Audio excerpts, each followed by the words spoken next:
I'm recording this on my phone right now because nobody's going to believe what I'm about to tell you. My name is Ariana Wells, and 3 weeks ago I woke up from a 6-month coma to find my twin sister married my fiancé. She's 6 months pregnant with his baby. They used my name on the marriage certificate. My parents watched it happen. Everyone knew except me. I'm sitting in a hotel room with papers spread across the bed. Medical records. Bank statements. Text messages I recovered from the cloud.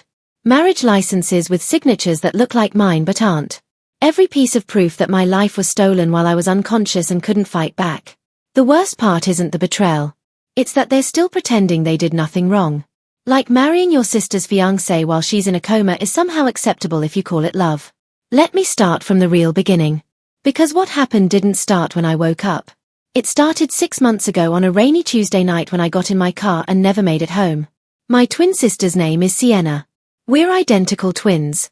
Same dark hair, same green eyes, same laugh.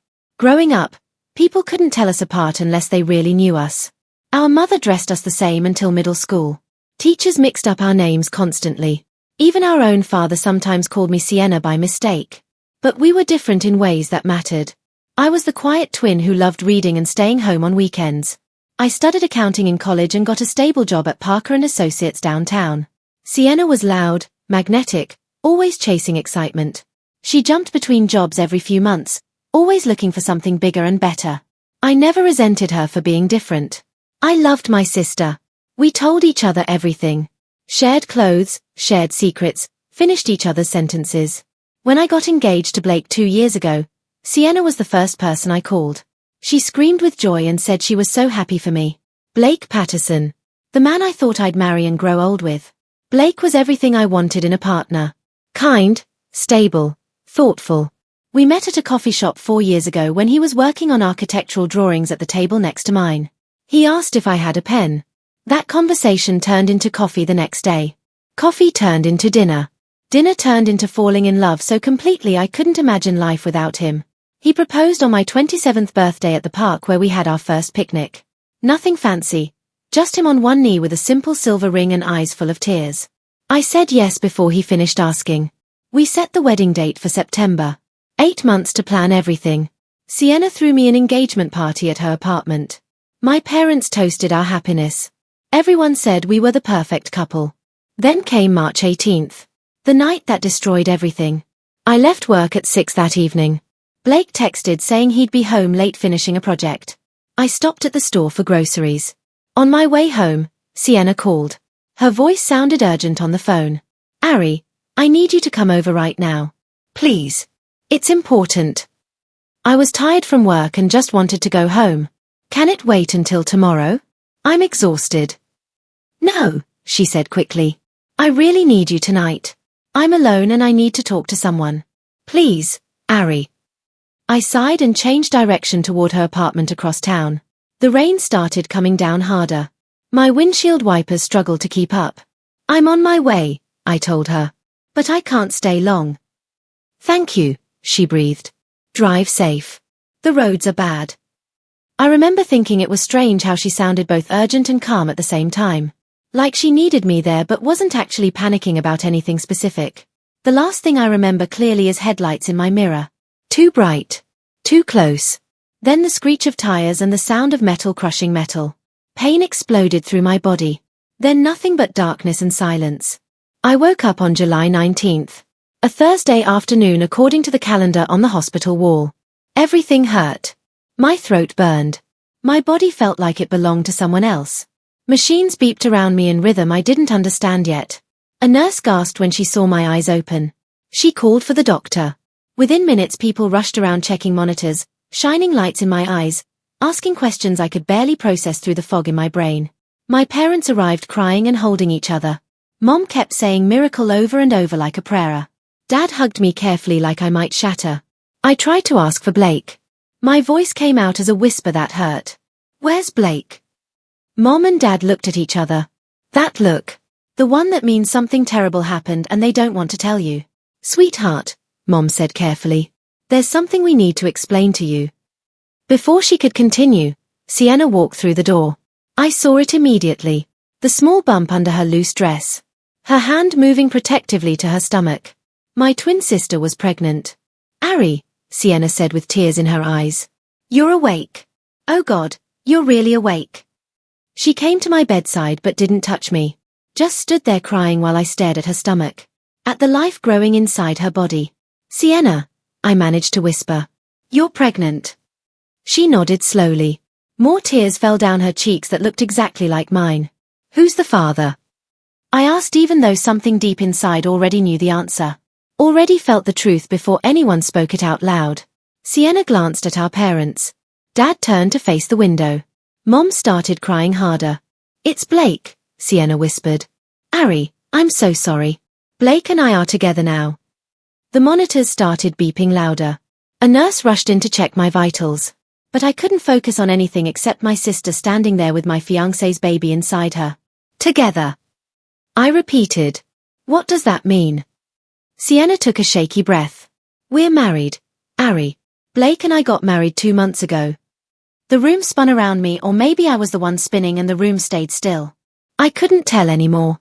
Married, I said. The word tasted wrong in my mouth. You married Blake. My Blake. My fiancé Blake. You were in a coma, Dad said firmly. The doctors said you probably wouldn't wake up. We had to make hard choices. Hard choices. I tried to sit up but pain shot through my ribs. You chose to let my sister marry my fiancé while I was unconscious. It's more complicated than that, Mom said quickly. Blake was devastated after your accident. He came to the hospital every single day for the first month. He was falling apart. Sienna was here too, supporting him. They were both grieving you together. I'm not dead. The shout hurt my throat, but I didn't care. I was in a coma. I was alive this whole time. I'm alive right now. Sienna sobbed harder. I know it looks terrible. But Harry, we didn't plan this. It just happened. Blake and I were both so broken and we found comfort in each other and feelings just developed naturally. Anne. Get out, I whispered. She stopped talking mid-sentence. Get out of my room. All of you. Right now. The nurse made them leave when my heart rate became dangerous. For 3 days after that I refused to see any of them. I told the hospital staff I wanted no visitors except medical personnel. I needed time to understand what happened while I was gone from the world. A social worker named Patricia came to talk to me. She was kind and professional. She explained that complicated family situations happen sometimes in hospitals. She asked if I felt safe. If I had somewhere to go when I was discharged. I told her I didn't know anymore what safe meant. My best friend Vanessa finally came on day 4. The nurses let her in because she'd been visiting me during the coma and I'd mentioned wanting to see her. When she walked in and saw me awake, she burst into tears. Ari. Oh my God, Ari. You're back. She hugged me carefully like I might break. She smelled like the vanilla perfume she always wore. Something familiar in a world that had become completely strange. Tell me everything, I said. I need to know exactly what happened while I was asleep. Vanessa pulled up a chair and her face looked exhausted, like she'd been carrying a terrible secret for months. It started about 2 months after your accident, Vanessa began slowly. Blake was at the hospital constantly in the beginning. Sienna was there too. She told everyone she couldn't leave her twin sister's side. I listened with my chest getting tighter and tighter. At first it seemed normal, Vanessa continued. They were both grieving and scared. But then I started noticing things. The way Sienna touched Blake's arm when she talked to him. The way he looked at her.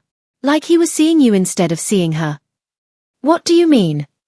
I asked. Vanessa sighed heavily. Sienna started dressing like you. Wearing her hair the way you always wore yours. Using phrases you use. I think Blake was so desperate to have you back that when Sienna pretended to be like you, he just accepted it. My stomach turned sick. She pretended to be me. Not in an obvious way. But she copied everything about you. I confronted her about it once. She said she was trying to keep your spirit alive for Blake. That it helped him cope with losing you. I closed my eyes. When did they actually get together? Around month 3 of your coma, Vanessa said quietly. I saw them kissing in the hospital parking lot one night. I was so angry I confronted Sienna immediately. She said you were never waking up and Blake needed someone who understood him. And my parents? I asked. They found out about a week later. Your dad threatened to disown Sienna. But then Sienna told them she was pregnant with Blake's baby. I felt like someone had punched me in the chest. She got pregnant on purpose. I don't know for sure.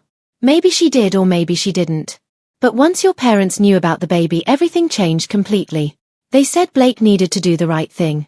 That the baby needed a stable family. That you would have wanted your niece or nephew to have both parents together. I laughed, but it sounded bitter and wrong. They decided what I would have wanted. Vanessa reached for my hand. It gets worse, Ari. The marriage license has your name on it. Not Sienna's name. Yours. I stared at her, unable to process what she just said. What do you mean? The marriage certificate says Blake Patterson married Ariana Wells. Not Sienna Wells. Your name.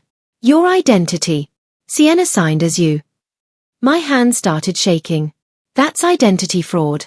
That's completely illegal. I know, Vanessa said. I went to the police about it. They said it was complicated because you're identical twins and your family claimed it was a private family matter. Your dad knows people at the police station. They shut down my complaint before it went anywhere. Rage flooded through my whole body. Pure hot rage I'd never felt before in my life. Your dad told me if I kept making trouble he'd make sure I lost my job, Vanessa continued with tears in her eyes. He has connections at my company. I'm so sorry, Ari. I should have pushed harder.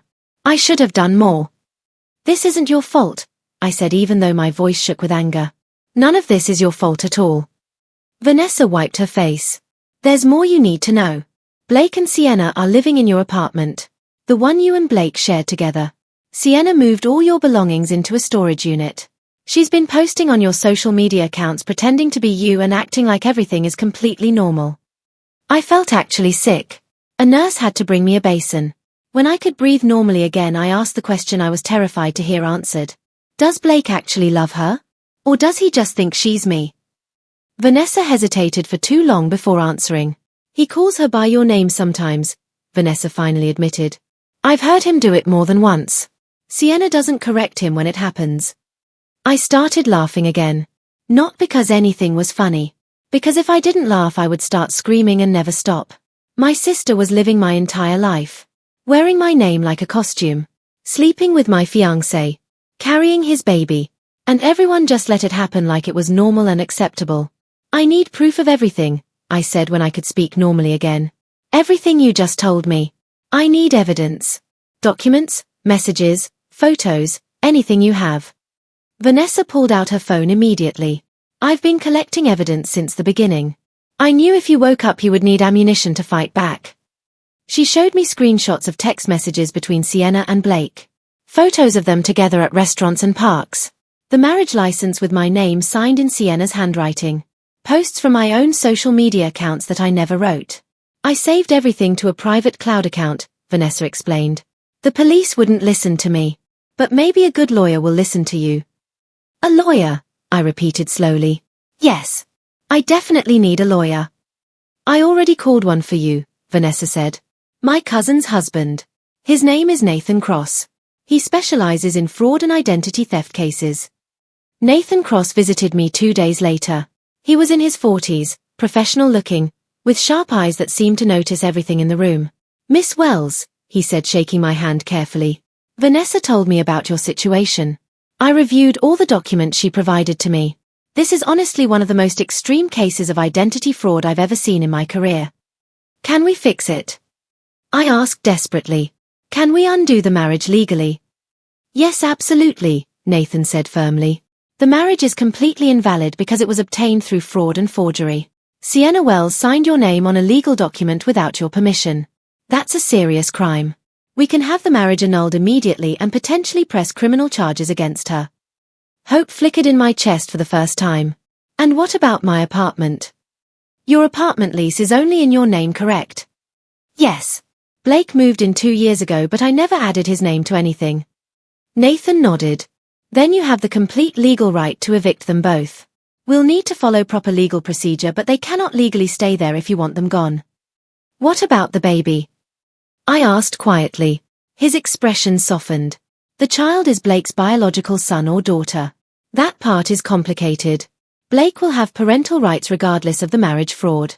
But you personally are not legally responsible for this child in any way. I want to do this the right way, I told Nathan firmly. I want everything documented properly. Every single law they broke. Every lie they told. I want the complete truth on official record. That's very smart, Nathan agreed. We'll file for marriage annulment based on fraud and forgery. We'll submit evidence of identity theft to the authorities. And we'll send formal eviction notices to both Sienna and Blake. Will this completely destroy their lives? I asked. Nathan looked at me seriously. Miss Wells, they destroyed your life while you were in a coma fighting to survive. They stole your identity, your home, and your relationship. Sienna may face actual criminal charges. Blake will lose all credibility once people know what he participated in. Yes, this will have serious consequences for both of them. Good, I said. And I meant it completely. After Nathan left, Patricia the social worker came back to check on me. Ariana, the doctors say you can be discharged from the hospital in a few days. Do you have somewhere safe you can go? I'll stay with Vanessa temporarily, I said. At least until I can get my own apartment back from them. That sounds like a good plan. And Ariana, I want you to know that what happened to you absolutely isn't your fault. You deserve support and care, not betrayal from your own family. I nodded but couldn't speak because the kindness made me want to cry. Vanessa picked me up from the hospital on July 26th. Exactly 1 week after I woke up. I was still weak and doing physical therapy, but I couldn't stay in that hospital another day. The walls felt like they were closing in on me. She drove me to her apartment across town. It was small and cozy, and most importantly it was safe for my family. You can stay here as long as you need, Vanessa said. I really mean that, Ari. Thank you, I said, and my voice cracked. For everything. For believing me. For saving evidence. For not giving up on me. You're my best friend, Ari. I would never give up on you. That night I couldn't sleep at all. I lay on Vanessa's couch staring at the ceiling, thinking about everything I'd lost. My fiancé. My sister. My parents' trust. 6 entire months of my life just gone. But I'd also gained something important. Clarity about who people really were. The masks were completely off now. Around 2 in the morning my phone buzzed with a text from an unknown number. We need to talk. Please. This isn't what you think it is. I can explain everything. Blake. My hands shook as I read it. He somehow got my new number. Someone must have given it to him. I didn't respond. I blocked the number immediately and went back to staring at the ceiling. Nathan filed the annulment petition 3 days later. He also filed an official police report for identity fraud and sent legal eviction notices to my apartment address. The response from my family was immediate and loud. My mother called me crying hysterically. Ariana, please. You're tearing this entire family apart. Sienna is pregnant with a baby. Blake is trying to do the right thing here. Can't we please work this out privately as a family? Privately? I said coldly. Like how you privately decided to let Sienna marry Blake using my name while I was unconscious. Like how you privately chose her happiness over mine. We thought you were dying, Ariana. But I didn't die, Mom. I'm right here alive and talking to you. And you still chose to protect her instead of me. She sobbed harder. Please don't do this to us. Please. I hung up on her. My father called next. His voice was cold and controlled. Ariana, if you pursue this legal action you will completely destroy Sienna's future. She'll have a permanent criminal record. She'll lose absolutely everything. She already took everything from me, I said simply. Maybe it's time she finally understands what that actually feels like. You're being vindictive and cruel. No, Dad. I'm being honest. Something this family apparently doesn't value anymore. He hung up on me before I could say anything else. Sienna didn't call me. Instead she sent a handwritten letter. The letter arrived at Vanessa's apartment 5 days after the annulment petition was officially filed. Sienna's familiar handwriting with my name on the envelope. I almost didn't open it. But I needed to know what she would possibly say. What justification she could possibly offer. Ariana, it began. I know you hate me right now. I completely understand why. What I did was terrible and wrong. But I need you to understand the real truth. When you had the accident I thought I'd lost you forever. We've shared everything our whole lives. Losing you felt like losing half of myself. Blake felt exactly the same way. We were both drowning in grief together. I started spending time at the hospital with him. We'd sit by your bed and talk about you. About memories we had. About how much we both missed you. Somewhere in all that grief we found comfort in each other. I didn't mean to fall in love with him. I fought against it for months. But Ariana, he looked at me and saw you. And I looked at him and saw the person who loved you most in the world. It felt like keeping you alive somehow. When I got pregnant we both panicked. We knew it was wrong. We knew you might wake up someday. But the doctors kept saying you wouldn't survive. Mom and Dad said we needed to think about the baby. That you would have wanted us to be happy together. I signed your name on the marriage license because I wanted to honor you. I wanted to make sure that if you did wake up you'd know we did this thinking about you. About what you would have wanted for us. I know that sounds crazy now. I know it was wrong. But please, Ariana. Please don't destroy what we've built together. This baby deserves to have a real family. I read the letter 3 times. Then I tore it into tiny pieces. The court date for the annulment hearing was set for August 15th. 4 weeks away. Nathan said it would be straightforward given all the evidence of fraud we had. But Blake showed up at Vanessa's apartment before that. I was doing physical therapy exercises in the living room when the doorbell rang. Vanessa checked the security camera and her face went completely white. "It's Blake," she said quietly. My heart started pounding hard. I hadn't seen him since before the accident. Hadn't heard his actual voice except through blocked texts and Sienna's letter. Should I send him away? Vanessa asked. I should have said yes. But I needed to face him directly. Needed to look him in the eye and hear him try to explain himself. Let him in, I said. Vanessa opened the door slowly. Blake stood there looking thinner than I remembered. Dark circles under his eyes. When he saw me something broke completely in his expression. Ariana. My name came out of his mouth like a prayer. God. Ariana. You're really awake. I stayed sitting on the couch. Didn't stand up. Didn't go to him.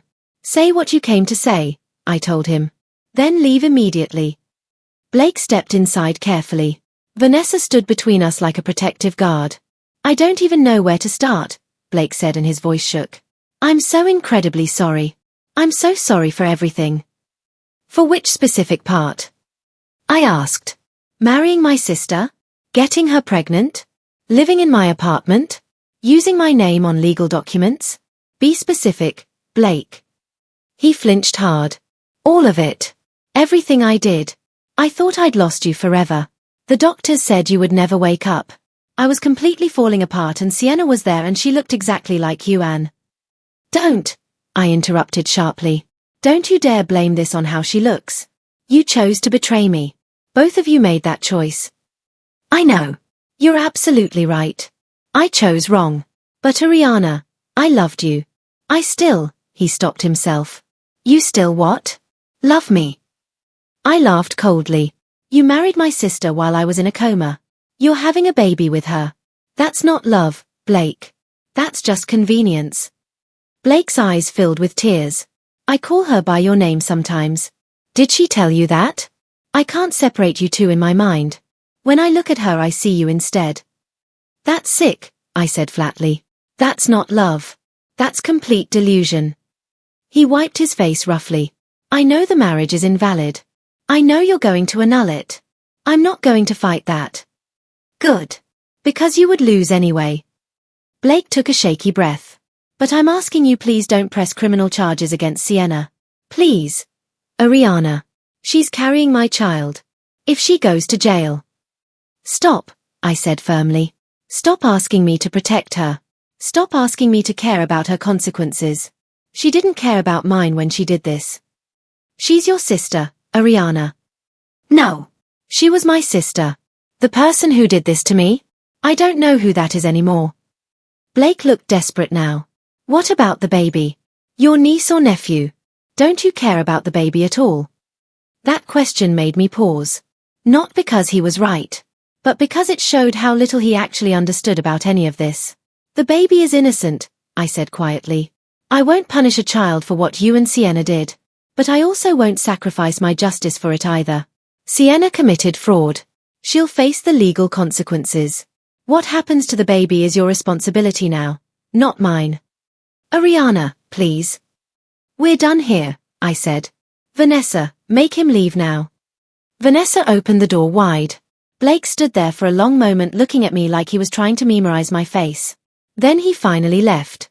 I waited until the door closed completely before I started crying. The annulment hearing was surprisingly anticlimactic. Nathan presented all the evidence clearly: the marriage license with my forged signature, text messages proving Sienna knew it was fraud, hospital records showing I was in a coma during the entire ceremony. The judge took less than 20 minutes to make her ruling. The marriage between Blake Patterson and Ariana Wells is hereby annulled on grounds of fraud and identity theft. The certificate is void as if it never legally existed. Sienna wasn't even there in person.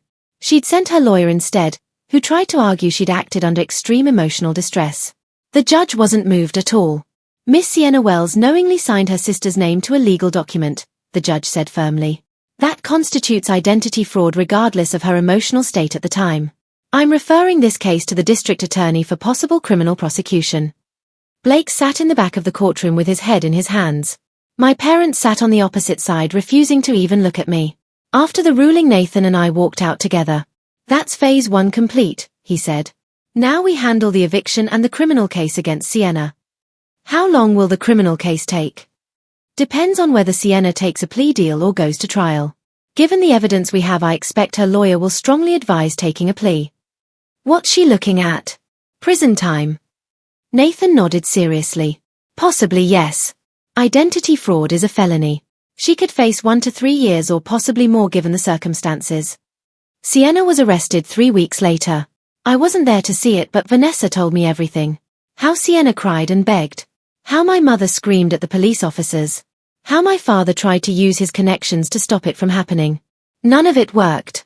The evidence was too clear and documented. Sienna was released on bail the same day. Her lawyer arranged a plea deal quickly. Guilty plea to 1 count of identity fraud in exchange for 18 months in prison and 5 years probation after release. She took the deal. The day she was sentenced, I went to the courthouse. I sat in the gallery and watched my twin sister stand before the judge. Sienna looked at me once. Her eyes were red and swollen from crying. She mouthed the words "I'm sorry" silently. I looked away. The judge gave her 18 months with possibility of early release for good behavior. He also ordered her to pay full restitution for the fraud and attend mandatory counseling. Miss Wells, the judge said, you exploited your sister's tragedy for your own benefit. You violated her identity and her trust in the worst possible way. I hope you use this time to reflect deeply on the harm you've caused. Sienna nodded while crying silently. The bailiff led her away in handcuffs. My mother sobbed loudly in the front row. My father sat completely stone-faced. I walked out before they could try to see me. Blake moved out of my apartment in September without any fight. He didn't contest the eviction at all. He left the keys with the building manager and took only his personal belongings. I moved back into my apartment 2 weeks later. Vanessa helped me unpack all the things Sienna had put in storage. My books, my clothes, my photos. Everything that proved I'd existed before the accident. Sienna had changed some things in the apartment. New curtains in the bedroom. Different furniture in the living room. I replaced absolutely everything she'd touched. Blake tried to see me one final time. He showed up at my door on a Saturday morning. I don't expect forgiveness, he said through the closed door. I just wanted to tell you that the baby's a girl. Sienna's due in December. I'm going to be a father soon. I didn't respond at all. Her name will be Lily, he continued. Sienna wanted to name her after you. Use your middle name. But I said no. This baby deserves her own identity. Not a stolen one. I opened the door slowly. Blake looked terrible. Older, broken, exhausted. Thank you, I said quietly. For that much at least. He nodded. I loved you, Ariana. I know I completely destroyed that. But I did love you once. Past tense, I said. Good. Keep it that way. It's been 8 months now since I woke up from the coma. Sienna's in prison serving her sentence. Blake lives across town in a small apartment preparing for fatherhood alone. My parents and I haven't spoken since the sentencing hearing. I still do physical therapy twice a week. My body's getting stronger every day. The doctors say I'll make a complete full recovery. Vanessa and I are closer than ever now. She's the real sister I needed when my biological one betrayed me. I got a new job at a different accounting firm.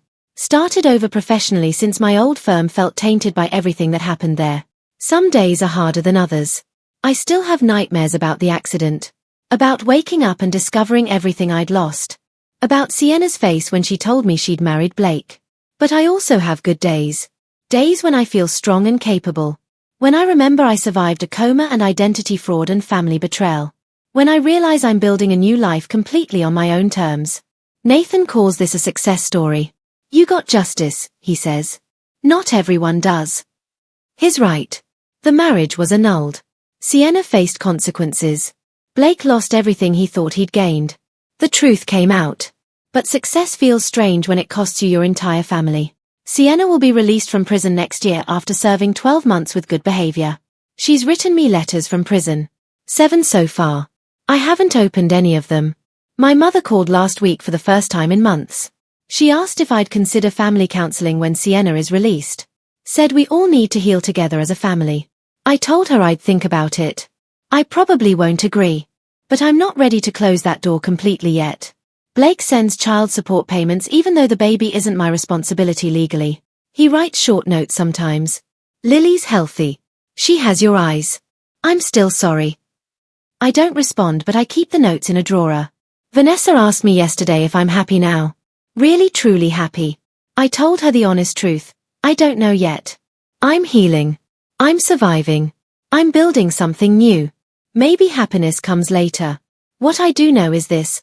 I'm Ariana Wells. Not my sister's shadow. Not Blake's replacement. Just me, myself, fully and completely. My identity was stolen but I took it back. My life was replaced but I reclaimed it. My family betrayed me but I survived it all. And that's enough for right now. That's more than enough. This is my story. The whole truth. Every painful detail documented. If you're going through something similar, know this. You're not crazy. Your reality matters. The evidence will speak when people won't listen. And justice, when it finally comes, is absolutely worth fighting for. This is Ariana Wells, signing off.